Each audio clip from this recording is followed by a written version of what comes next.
Bienvenidos a este nuevo video en el cual vamos a analizar una conferencia pronunciada por el filósofo francés Henri Bergson que lleva por título La conciencia y la vida. Esta conferencia está, reunida en este texto, La energía espiritual. También incluye otras conferencias, pero nosotros nos vamos a centrar justamente en esta que les mencionaba y que fue pronunciada en la Universidad de Birmingham en 1911. El problema que va a analizar Bergson dentro de este trabajo justamente tiene que ver con la relación que existe entre la conciencia y la vida. De entrada, el título ya nos indica que el filósofo va a extender la conciencia mucho más allá de lo humano. El título Conciencia y vida nos indica que existe una relación entre la conciencia y lo vivo. Y justamente aquí es donde comienza a criticar el antropomorfismo en el que ha caído la idea de conciencia, ¿no? Al grado de considerar que solamente es consciente el ser humano. Esto por un lado, y por otro también la crítica que mantiene Bergson frente al conocimiento matemático. Si bien no lo descarta del todo, sí es bastante prudente al momento de considerar que el conocimiento obtenido a través de la matemática es un conocimiento absoluto, ¿no? Dice Bergson, no, este es un conocimiento que si bien nos entrega grados de certeza que antes no nos podíamos imaginar y que también es muy útil y práctico para la vida, dice Bergson, tiene que considerarse que este conocimiento no es absoluto, sino que tiene que complementarse con otros saberes. Y lo mismo aplica a la filosofía. La filosofía no tiene un conocimiento absoluto de la realidad, sino que la filosofía debe de estar consciente que su saber, sus contenidos deben de complementarse con otros saberes.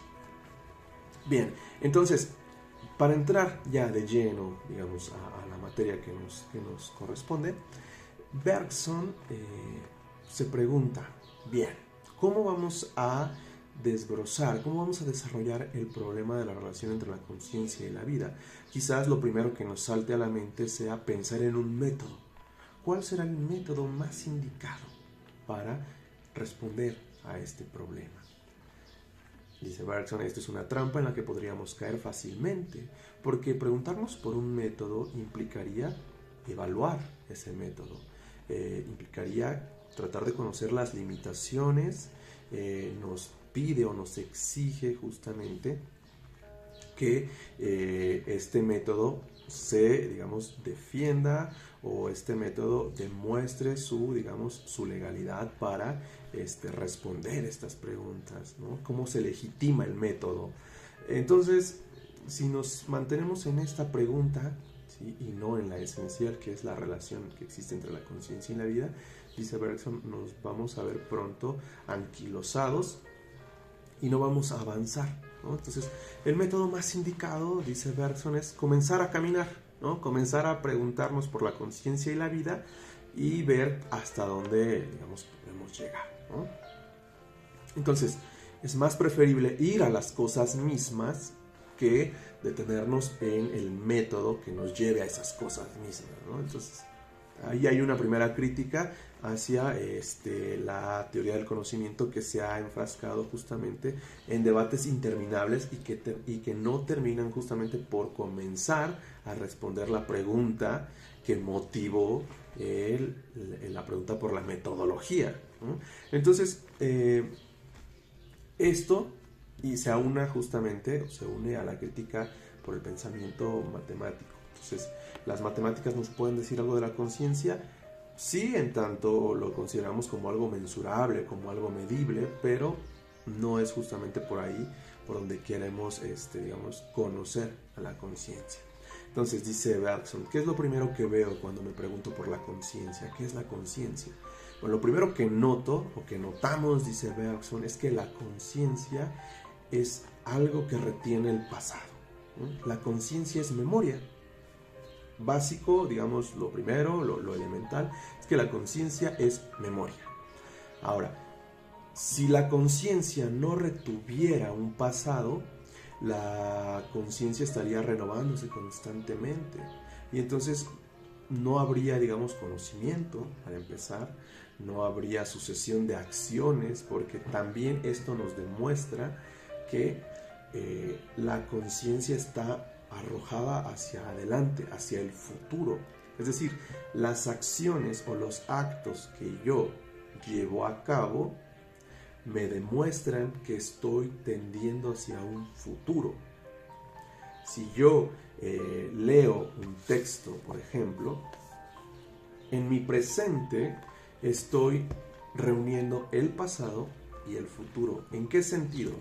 Mi pasado está justamente en todas las memorias, en todos los aprendizajes que he tenido, ¿sí? Entonces, mi memoria me permite leer un texto, o sea, lo aprendido. Mi pasado está justamente en el momento en que estoy leyendo, porque estoy ejerciendo aquello que aprendí, aquel pasado en el cual yo aprendí a leer. Ahora, mi futuro está justamente latente o está implícito, porque aunque yo vaya en la página 50 del libro, ¿sí?, mi intención es terminar con el libro para adquirir nuevos conocimientos. Entonces, mi acto presente de estar leyendo mantiene mi pasado, porque aprendí a leer y porque estoy ejerciendo ese aprendizaje, pero también estoy con miras puestas a terminar el libro para obtener un conocimiento o conocimientos. Lo mismo si yo adquiero unos tenis, por ejemplo, al momento de estar pagando en la caja por ese par de tenis, me estoy imaginando, para decirlo de una manera más simple, el uso de esos tenis para llevar a cabo un ejercicio, por ejemplo, un ejercicio en específico. Y también está mi pasado ahí presente en ese momento. ¿Por qué? Porque tengo recuerdos de que sé ejercitarme, por ejemplo. Sé correr, sé trotar, sé llevar a cabo ejercicios con mi cuerpo. ¿Sí? En otro caso, encender la estufa, por ejemplo. Mi pasado está ahí porque aprendí a usar esa herramienta de cocina, por ejemplo, y mi futuro está justamente en ese momento porque mi intención es prepararme una bebida caliente, por ejemplo. Entonces, en el momento en que estoy encendiendo la estufa, está convergiendo tanto mi pasado como mi futuro en ese presente. Entonces, la conciencia, lo que está ahí, digamos, y que se manifiesta es esta unión o este entrelazamiento entre pasado, presente y futuro. Eso es lo inmediato que veo, dice Bergson, cuando me pregunto por la conciencia. ¿Qué es? ¿Qué es la conciencia? Pues yo veo que la conciencia es justamente una acumulación del pasado, ¿sí?, anticipándose en el porvenir, ¿sí?, y que todo converge en lo que conocemos como un presente. Entonces, este presente, la matemática lo ha, digamos, dividido en partes homogéneas, ¿no?, que yo puedo pensarlas, dice Bergson, pero no puedo sentirlas, ¿no? Pues precisamente el presente en su medida más básica pues es el segundo, pero entonces yo no lo siento. ¿Por qué? Porque está siempre sucediéndose de manera acelerada. Entonces, un presente como algo que se mide no se puede sentir, dice Bergson. Se puede pensar, pero no sentir. En cambio, un presente en el que converge el pasado acumulado con la anticipación del futuro, eso sí lo puedo experimentar, eso sí lo puedo sentir, ¿no? Incluso la grabación de este video en este momento es justamente eso. Puedo sentir todos mis conocimientos previos, mi aprendizaje del habla y mi expresión corporal, ¿no? Y también puedo sentir cómo me estoy anticipando a la culminación de este video para exponer una idea en torno a la conciencia y la vida en la obra de Bergson. Entonces, dice Bergson, estamos siempre arrojados hacia el futuro, pero gracias a que podemos retener el pasado. Entonces, eso es la conciencia, es lo primero que me aparece, ¿no? Ahora, esto por un lado. Por otro lado, ¿no?, si queremos saber más de la conciencia, no solamente tendríamos que limitarnos a preguntarnos por la conciencia en su manifestación humana, ¿no? ¿Por qué? Porque esto nos limitaría de manera, digamos, drástica. Entonces la conciencia, podemos abrir la pregunta hacia un ámbito no humano, dice Bergson. Lo primero que podemos preguntarnos es, ¿qué otros seres son conscientes? ¿No? Y entonces, lo primero que nos viene a la mente es decir, la conciencia es producto de un cerebro. Entonces, todo aquel animal o todo aquel ente que tenga un cerebro va a tener conciencia, ¿no? Dice Bergson, esto nos lleva a una trampa que fácilmente nos puede llevar a concluir precipitadamente y caer en un prejuicio, porque si la conciencia es producto de un cerebro, podemos concluirlo que quien no tenga cerebro no tendrá conciencia. Sin embargo, dice Bergson, pensemos en la digestión que también justamente necesita de un órgano como el estómago. Yo puedo concluir que la digestión se lleva a cabo gracias a que existe un órgano como el estómago. Sin embargo, y aquí brota el naturalista y biólogo que también fue Bergson, si yo miro una ameba, si este elemento básico, ¿no? Este microorganismo, me doy cuenta de que también digiere el alimento, pero no cuenta con un órgano como el estómago. En este sentido, dice Bergson, puedo yo también por analogía pensar que existe la conciencia sin un órgano como el cerebro. ¿Es posible? Entonces dice Bergson, si yo sigo este razonamiento, nada me impide concluir que puede haber conciencia, y en este sentido la conciencia como una retención del pasado mirando hacia el futuro, ¿no? ¿Existe sin un órgano como el cerebro? Dice Bergson. Existe, probablemente existe, nada me impide ir por ahí, ¿no? Analizar por ahí y, digamos, proponerlo, ¿no? Porque justamente dice, si regresamos a la ameba, nos damos cuenta que ésta se alimenta, ¿no? Y digiere el alimento. Pero antes de alimentarse, la ameba está en contacto con otras sustancias, con otros organismos. Y a estos organismos justamente los detecta, ¿no? Siente el estímulo que ellos le producen, y entonces la ameba extiende, dice Bergson, sus filamentos para alimentarse de esa sustancia que tiene a su alrededor. Ahora dice Bergson, estos filamentos son órganos temporarios en este sentido, de que gracias a que anteriormente o por primera vez la ameba tuvo la presencia frente a sí de otra sustancia y que decidió alimentarse de ella, ¿no? Y vio los beneficios que esto le aportó, entonces dice Bergson, a partir de ahí la ameba extiende sus filamentos en el momento en que algo, ¿sí?, que se parezca o se asemeje a un alimento o algo nutritivo o algo benéfico, pues va a extender sus filamentos para alimentarse de aquello que tiene enfrente. Por otro lado, si descubre que eso que tiene enfrente le causa un daño o es maléfico para sí, se va a alejar. Y justamente esto ha permitido la sobrevivencia de los seres vivos, ¿no? Entonces, ¿hay conciencia ahí? Dice Bergson, sí, si pensamos la conciencia como esto primero que concluimos, que es una retención del pasado proyectando hacia el futuro. Entonces, gracias a que los organismos unicelulares, los primeros organismos, pudieron recordar qué les funciona para nutrirse y qué les amenaza, por ejemplo, es que pudieron sobrevivir, ¿no? Por ejemplo, en medicina se habla mucho de que no es, por ejemplo, una buena idea tomar antibióticos ante un virus de manera, digamos, constante, porque los mismos virus generan memoria, ¿sí? Es la palabra que utilizan, generan una memoria que les permite, digamos, resistir ante el antibiótico e incluso sobrevivirle al antibiótico.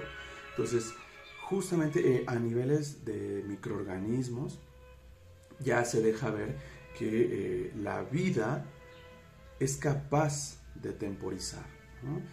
La vida es capaz de retener un pasado, por muy pequeño que sea, en favor de la vida para que, digamos, su actuar proyectado al futuro, pues se siga manteniendo.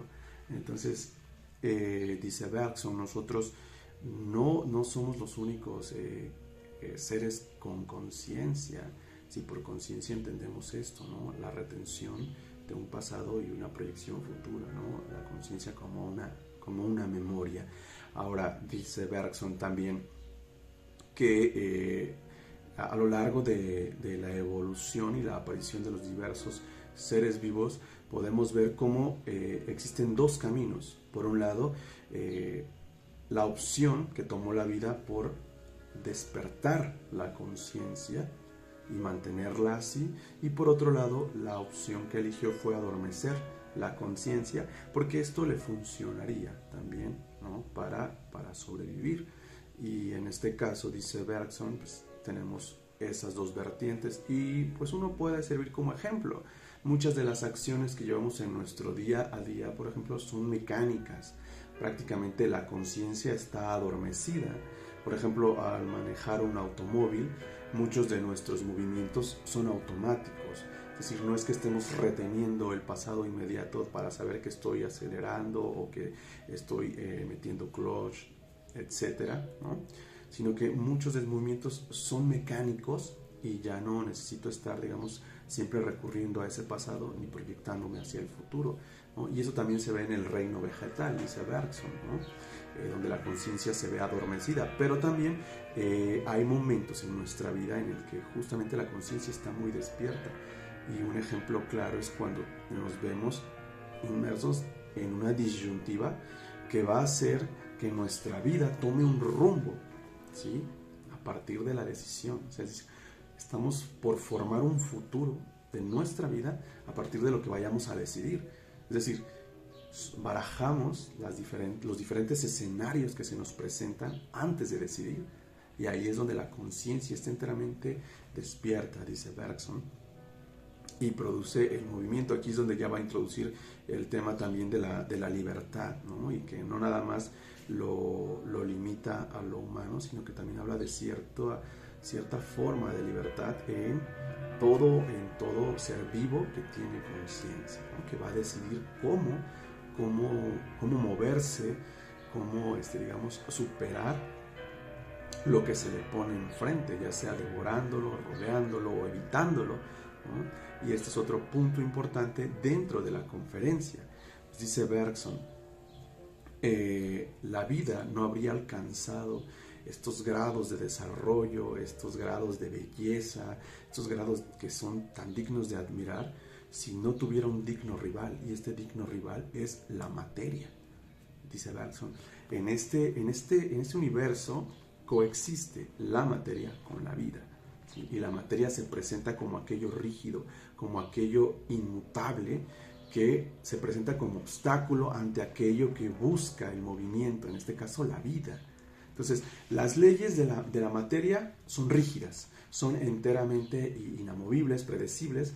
En contraste, las leyes de la vida pues nos hablan de una libertad, de un azar, de algo poco predecible, ¿sí? Y es justamente en esta coexistencia entre la materia y lo vivo que la propia vida pudo desarrollar estas formas tan variadas que podemos ver a nuestro alrededor.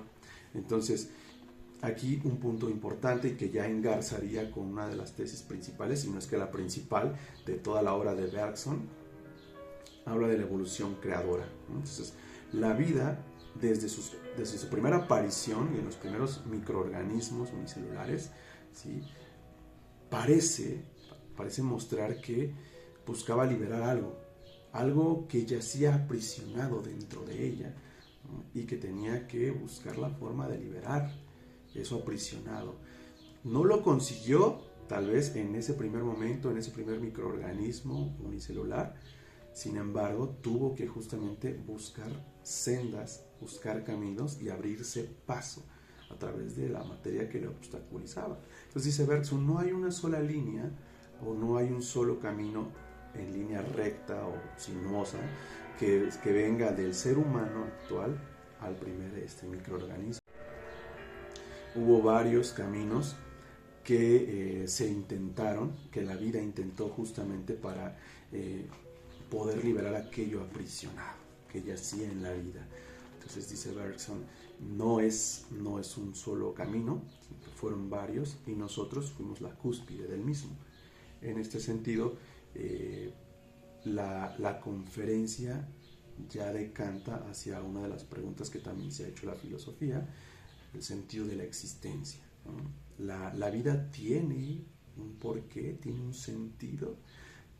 Muchos filósofos se han detenido en esta pregunta y se han cuestionado y han intentado por una y otra forma responder y buscar pruebas y evidencias de que efectivamente la vida tiene un sentido o de que efectivamente no tiene ningún sentido, y esto es algo que meramente pertenece a las ficciones de la mente humana.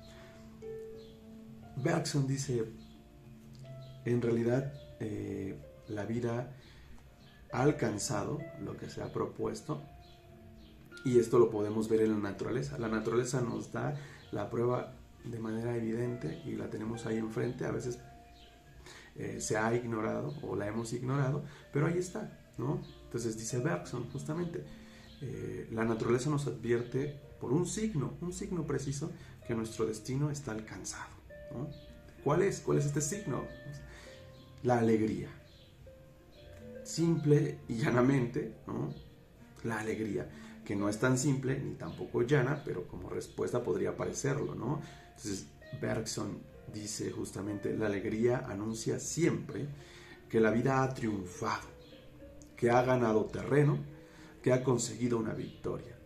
Toda gran alegría tiene un acento triunfal. Entonces, el hecho de que exista la alegría en el mundo es un signo de que ha triunfado la vida, de que aquella primera ameba o aquel primer microorganismo unicelular que apareció en este universo, ¿sí?, traía implícito algo ahí encerrado y que quiso liberar, que tuvieron que pasar miles y millones de años, que tuvo que pasar por miles y millones de seres vivos para poder dar justamente con el ser que permitiría esta liberación, en este caso el ser humano. El ser humano es, digamos, aquello que posibilitó que la vida, ¿sí?, alcanzara su meta, ¿sí? Y esto es la alegría. El mensaje que entrega Bergson es bastante optimista, ¿no? Y bueno, esto en la conferencia, si nos introducimos ya a su obra La evolución creadora, también podemos, digamos, esbozar nuevos caminos y también estar abiertos y pensar que no somos el culmen de la vida, sino que somos un paso, ¿no? Y en este sentido ya resonarán quizás ideas bastante nietzscheanas o podrán pensarse en similitudes, ¿no? Porque también para Nietzsche la vida es algo que aspira a ser más, ¿no? Willen zur Macht, la voluntad de poder, querer siempre ser más y ser más y ser más y abrirse paso, y que el ser humano solamente es un tránsito, no es una meta, ¿no? Bergson aquí en la conferencia considera que pues el ser humano es el culmen.